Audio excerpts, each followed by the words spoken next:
This will be my second order from these guys. I really like their t-shirts. You can get the basic tee bundle or the graphic tee bundle. This time I kept it simple and went with all black. But if you want, you have so many designs to choose from. Simply follow the link to get 10% off. Just like my first order, these fit incredible. They're super soft, super snug, and they're a bit stretchy, which they hug in the right areas. It's really nice. And they ship worldwide. Okay, so for the fourth week in a row, I took Red Dragon Earthfiend. And it's a bit different because I'm not on 50 and I'm not playing as many Resonators. It felt a bit weird, but it seemed to be pretty good on paper. And in theory, it was a bit odd, but nonetheless, it worked. There were 6 from the Swiss. I ended up going 4-1-1. I lost once and I drew once, which not too bad, but just started. Triple Soul Resonator, Triple Vision. I maxed this out because I would much rather opening up this with hand traps compared to opening up with these two and hand traps. And that's kind of what I wanted to test. So whereas with these, I can at least like set this, they destroy it, search Gaia for the following turn. I can summon this, crash it, or even if they have like a level 5 hard dark monster, I can special summon this, attack, search Gaia, and then try to combo off after. Whereas you can't really do that with these guys. But I did miss being able to pitch this off Bone Archfiend. Usually I would send this with Bone Archfiend, have that in graveyard, then Bone Archfiend can send this or send Overloop. Whereas in this case, I would not see that. I would most likely prioritize this, which wasn't that much of an issue. I guess the only time I had an issue with one of this though was not being able to summon this from deck. Because there were times where I opened this, well, I had this on field, and I was like, oh, hang on. I only play one now. I can't summon the other one from deck. And that was a bit rough because that means I can't add back vision, which didn't allow me to climb. I was like, oh, that's kind of whack. Whereas this, I think I might go back to 3, but one's fine, I think. It can be niche in some particular situations. I didn't top deck this as often while I had a Red Dragon Archfiend on field because there was a few times where I missed the sequence of special Wildwind, go into Red Rising, the Impermanent Rising. Okay, I hard open this, normal summon this, use the effect. Like, I didn't get to see that as often as I typically would. Then you have your triple Bone Archfiend, triple Wildwind. This is why you max this out. You can go summon this, special this, climb into Scarred, search for Crimson Gaia. Gaia searches whichever trap is the most impactful versus that particular matchup. Pass on 2 or 3 hand traps and have that be sufficient. Because with this deck, you need at least 3 interactions to comfortably pass. Otherwise, 2 is a bit iffy. By turn 3, have your Gaia and your Bone Archfiend and this guy help you capitalize after the game was simplified. Didn't allow you to play into Nibiru if you did this route. You go summon special, Scarred. They can't Nibiru you there. I mean, they can, but you'll get Red Dragon Archfiend anyways. And all you want is to make sure that your trap's life to pair with your 2 or 3 hand traps that you have in hand. Because there's a lot of times where I did have that play where I could have done the whole combo, but I didn't. And they did have Nib. And I was like, oh, yeah, this is perfectly fine. And being able to force interactions with this and this is huge as well. You would go summon this, add this, because sometimes you didn't want to discard a hand trap to summon him. Go into Blade Dragon, pop a card, the Impermanent Veiler, you know, it's fine.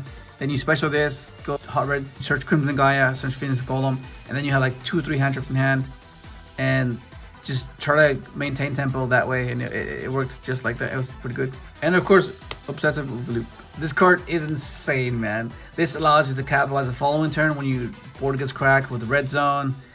Like banish Dispatter, banish Hot Red, red zone revive Dispatter, Dispatter revive Hot Red. It's just so good. And I think this is why the deck is as good as it is, because of the amount of non-engine you can play. Triple Nib, triple Ash, triple Droll, triple Veiler, triple Imperm.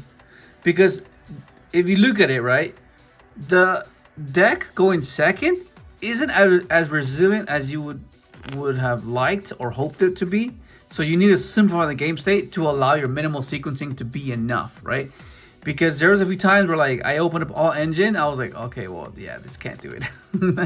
I mean, there are times where you can push past particular situations. It's all dependent on the type of interaction they have, right? Like if it's spot removal, you're gonna have a tough time. If it's like effect negation, like Imperm, Veiler, stuff like that, then you might have a better chance at attempting a Plague 1 second. But for the most part, you need to simplify the game state in order for this to thrive. But for the most part, this lineup is fine because you have every counter when you slide in the crossouts. But the only thing I might change in the main deck might be this. As good as this is, there's a few times where this was kind of dead, and I think I would benefit more from main decking Storms and Duster, because I noticed that a lot of times they would set back row, and this would just be in hand kind of dead, whereas I would primarily have this versus the combo deck, and kind of play around this, or sequence my turn and my interactions with this, right? Like whether I had these in hand, but I had this, and I knew that they couldn't get an Omni before this can be utilized. Then I'll just save this and then just nib them and still have this intact. Because there's times where you don't need to be certain Valor, you don't need to be doing this. You have to do this. You don't want to do this, you want to do this, you know what I mean? So this lets you preserve all this for the following turn, right? Because why wouldn't you want one card to deal with all of it, compared to just one for wanting and then doing this? Like, well, this dealt with that anyways. At the worst case scenario, if they get an Omni, you can pair these two together. At least you get to keep these two. You know what I mean? But other than that, I think maybe main decking Storms, main decking Duster would be highly beneficial. I think maybe, but I don't know. I would have to test it, but I think maybe siding them. And then you have consistency, triple pot, triple Resonator Call, triple Crimson Gaia, one Fool's Burial. This is the reason why you're allowed to play so much on engine, right? This is the one card combo, 1.5, because you need to discard for bone. But nonetheless, it's still an efficient way to combo because you can discard a redundant hand trap. And then you have your traps: Red Zone, Phoenix Golem, and Phoenix Chain. Last minute, I almost cut these, but then I put them back in because I remembered why I was playing this in the first place. Because I was maxing this out and I was maxing this out. And being able to search either or depending on the matchup was quite crucial. Because sometimes you just wanted to pass on Scarred and one of your traps live with hand traps. Typically that's what I would do, turn one. And being able to set this was even better because you would simplify the game state in a way where you go, okay, activate, banish something, you'll set this, and let's say they have an Omni at the very least or something, or they have a setup where they can sequence out a boss monster during your turn, then you have this to ensure that, okay, I can negate that.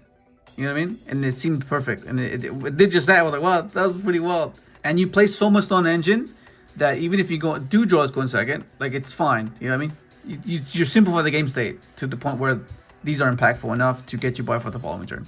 And then you have side deck. You have your Magnemite, you have Druid's Worm, Call by the Grave, Crossout, Encore, thank you, Yoshi. This is for purely, I just don't want to let them draw. You do during draw phase, get rid of the Noir, because this deck can't really deal with Noir otherwise. So you want to get rid of Noir. You don't care that add back, you don't care, you can OTK them. You can OTK in that turn, so it's fine.